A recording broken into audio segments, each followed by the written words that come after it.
ओम श्री साई राम। उपनिषद वाहिनी तीसरा संबोधन कठोपनिषद।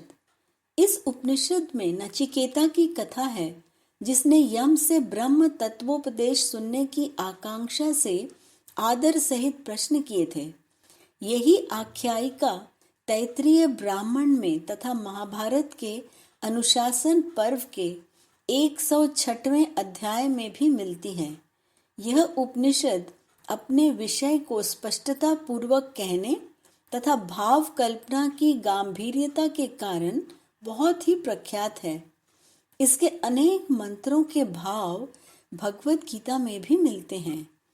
कृष्ण यजुर्वेदीय चरक शाखा के अंतर्गत कट शाखा के ब्राह्मण में होने के कारण इस उपनिषद का नाम कठोपनिषद पड़ा है। याज्ञश्रव जो गौतम के नाम से भी प्रसिद्ध हैं, बड़े कर्मनिष्ठ थे। उन्होंने अपना सर्वस्व दान करने का महायज्ञ आरंभ किया। उनके नाचिकेता नामक एक गुणशीलवान पुत्र था। इस महायज्ञ में गौतम जी ने ऋषियों को ऐसी गायें दान में देने का संकल्प किया जो न तो जल पी सकती थी, न घास ही चर सकती थी, न ही उनमें दूध देने की शक्ति थी। वे बहुत बूढ़ी हो गई थी। इस पाप कर्म के कारण गौतम जी को बहुत दुख भोगना पड़ेगा।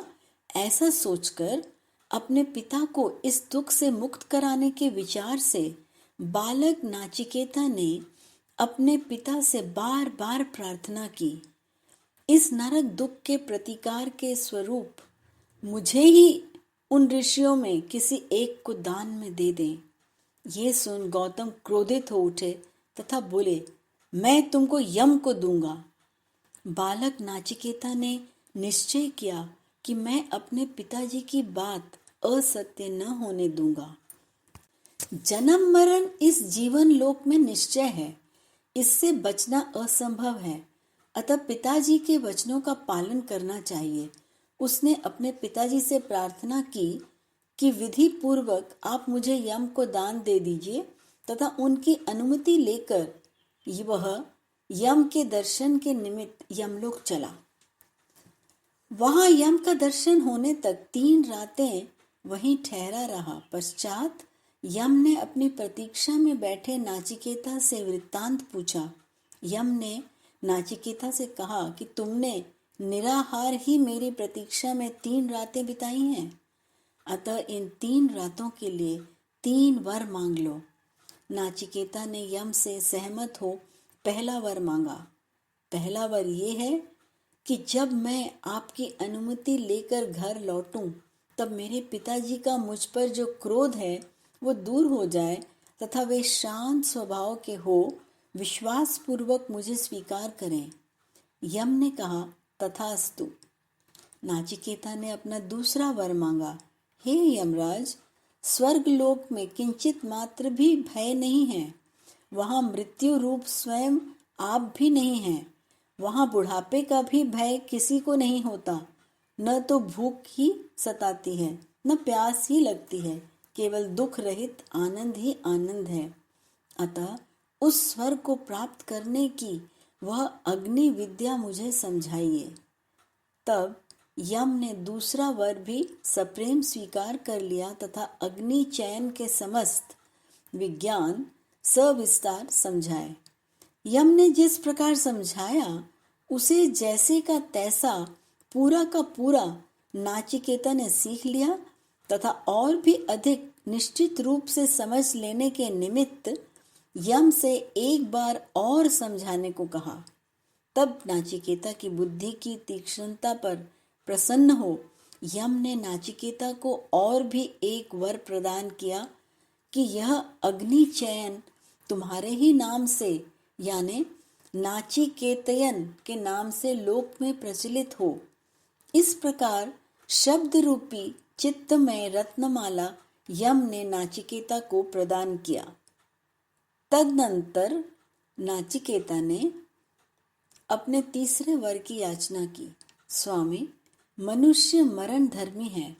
कुछ लोग कहते हैं कि इस देह तथा इंद्रियों से भिन्न एक आत्मा भी है। कुछ अन्य लोग इसके विपरीत ये कहते हैं कि ऐसी कोई वस्तु नहीं है।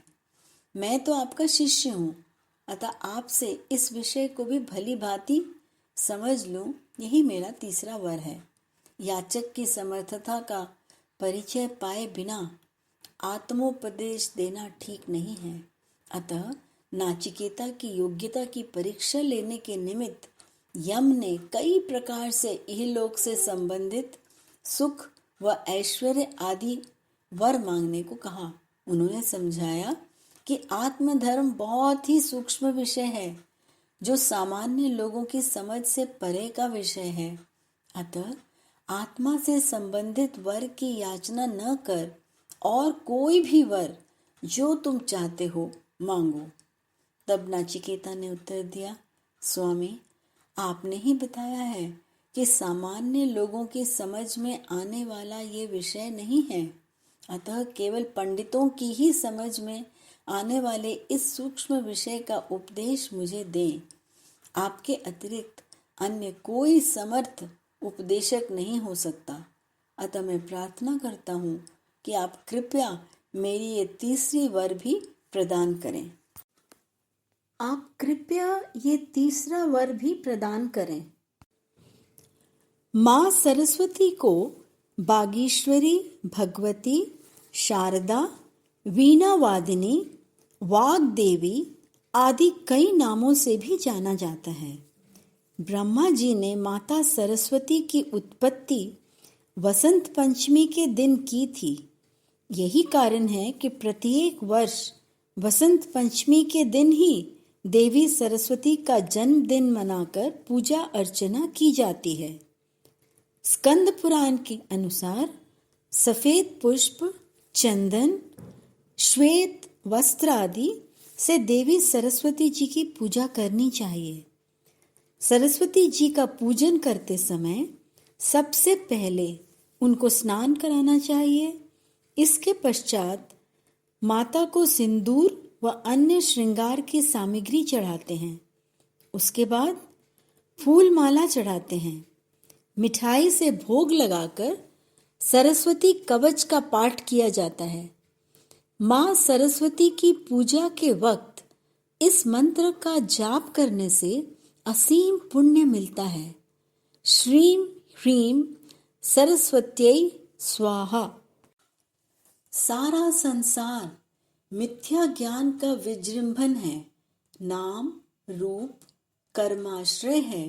मरुभूमि की मरीचिका का तथा रस्सी में सर्प का भ्रम जैसे यथार्थ स्वरूप के ज्ञान हो जाने से दूर हो जाता है, वैसे ही आत्म दर्शनार्थ अनादि अविद्या रूपी गाढ़ निद्रा में लीन चित्त को जगाकर आत्म ज्ञानाभिमुख करना चाहिए। इस उपनिषद के 14वें मंत्र में बताया गया है, आत्मा शब्द, स्पर्श, रस, गंध रहित है, नाश रहित तथा अनंत है। इंद्रियां बाह्य वृत्त हैं। आत्मा समस्त व्यवहारों का, साधनों का तथा अज्ञान जनित नानात्व भद बुद्धि को नष्ट करने वाली है। आत्म उपाधि के भेदों के कारण विभिन्न रूपों में भासित होती है। मैं और हूँ तथा ब्रह्म और है, यानी मैं तथा ब्रह्म में भेद करने वाला मिथ्या ज्ञान ही जन्म मृत्यु का मूल कारण है। यमराज ने नाचिकेता को ब्रह्म के अस्तित्व के संबंध में उसके संदेह को दूर करने के लिए बताया। अंगुष्ठ मात्र वह पुरुष धूम्र में छिपी ज्योति की भांति है।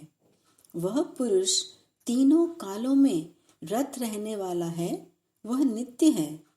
ऊंचे पर्वत पर गिरने वाला वर्षा का जल तलहटी के प्रदेशों की ओर नाना दिशाओं में प्रवाहित हो जैसे विभिन्न प्रवाह के रूप में बिखर कर नष्ट हो जाता है, वैसे ही विविध धर्मावलंबी दूसरे धर्मों को अपने धर्म से भिन्न समझने के कारण अपनी उच्च स्थिति से नीचे गिर तथा विविध भागों में अधपतित हो नष्ट हो रहे हैं। ये उपनिषद ये घोषित करता है कि आत्मा से श्रेष्ठ अथवा समान पदार्थ और कुछ नहीं है। वृक्ष की जड़ें भूमि के अंदर ही अंदर फैली होती हैं, जो बाहर दिखाई नहीं देती, परंतु अपने कार्य के रूप में पुष्प, फल आदि निश्चित रूप में प्रकट करती हैं। ऊपर के आवरण यानी मिट्टी को हटा देने से ही जैसे वे जड़ें प्रत्यक्ष दिख पड़ती हैं, वैसे ही सबके जन्म के आधार स्वरूप संसार रूपी वृक्ष के जड़ रूपी ब्रह्म का निर्धारण होता है। यों यम ने नचिकेता को समझाया। ये संसार रूपी वृक्ष इंद्रजाल है, जो ऊपर ऊपर ही दिखाई देता है, परंतु वह दृश्य यथार्थ नहीं है। जैसे निर्मल दर्पण में प्रतिबिंब सुस्पष्ट दिख पड़ता है, वैसे ही निर्मल अंतःकरण वाले इस जन्म में ही आत्मा का दर्शन कर पाते हैं। ब्रह्म ज्ञानी के लिए ज्ञेय है, उपासक का उपास्य है। ब्रह्म का साक्षात्कार कर ज्ञानी मुक्त जीवी बन जाता है। उपासक मृत्यु के पश्चात ही ब्रह्मलोक पहुंचता है। वहां ज्ञान की उपलब्धि से हिरण्यगर्भ में लीन हो जाता है। कल्पांत में हिरण्यगर्भ के साथ ही साथ मुक्त हो जाता है। इस प्रकार यम से उपदेशित इस ब्रह्म विद्या को विधि के साथ ही ज्यों का त्यों ग्रहण कर नाचिकेता मृत्यु से मुक्त हो ब्रह्म को प्राप्त हुआ। इस ब्रह्म विद्या को केवल समझने से अथवा समझने का प्रयत्न करने से साधक उत्तम मनुष्य बनकर पाप रहित हो जाता है। ये उपनिषद आत्म तत्व, प्रणव स्वरूप तथा ब्रह्म विद्या को अनेक प्रकार से समझाता है। इसका केवल सारांश मात्र समझाने का मैंने संकल्प किया था। तीक्ष्ण बुद्धि वाले साधक तथा मुमुक्ष जो आवागमन से बचना चाहते हैं, उनके लिए केवल एकमात्र पर्याप्त है, जिसके अनुसरण से वे भवसागर को पार कर सकते हैं। यानी वो एक मंत्र अवतरण के लिए नौका बन सकता है। मंद बुद्धि वाले मनुष्यों को तथा संसार में मोह रखने वाले सांसारियों को जितना भी समझावें व्यर्थ ही है। वे कुछ भी नहीं समझ पाते। समुद्र रूपी आत्मा का स्वाद जानने के अभिलाषियों के लिए समुद्र का सारा पानी पीने की आवश्यकता नहीं होती। केवल एक जल बिंदु जीभ पर रखना पर्याप्त होता है ना? इसी प्रकार इस उपनिषद को समझने की इच्छा रखने वालों के लिए सभी मंत्रों को समझने की आवश्यकता नहीं है। केवल एक मंत्र से ही इस उपनिषद के सार को सम्यक रूप से समझने वाले साधक अवश्यमेव अपना उद्धार कर लेते हैं। ऐसे साधक सचमुच ही धन्य हैं। जय साई राम।